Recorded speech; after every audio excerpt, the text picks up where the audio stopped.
Thanks for joining us on Denver 7 News at 11. I'm Brian Sanders. And I'm Molly Hendrickson. A nationwide state of emergency remains in effect today in Sri Lanka as officials work to track down armed suspects still on the run after Easter Day bombings. And overnight, the death toll rose to at least 321 people, which includes 4 Americans who have now been identified. One of those killed is 40-year-old Dieter Kowalski from Denver.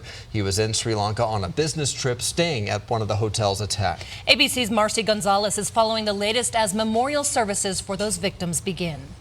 Authorities in Sri Lanka say the bombings on several hotels and churches on Easter Sunday that killed more than 300 people could have been even worse, explaining a planned attack on a 4th hotel failed.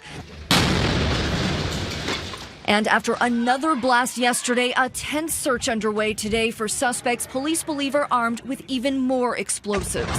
Some of them are out there and the police is now looking out for them. Yeah.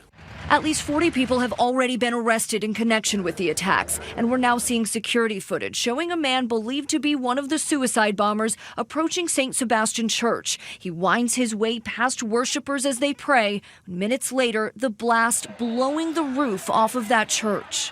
Today in Sri Lanka, heart-wrenching funerals for the victims. My eldest son.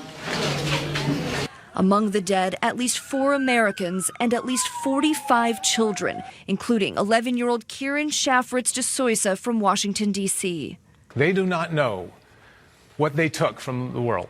A brilliant mind who was going to be a neuroscientist, and now he won't make it to his 12th birthday.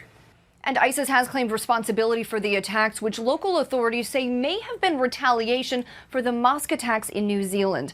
Officials in Sri Lanka are coming under fire after reports they ignored warnings ahead of the Easter attacks as they look into possible involvement by an additional terror group.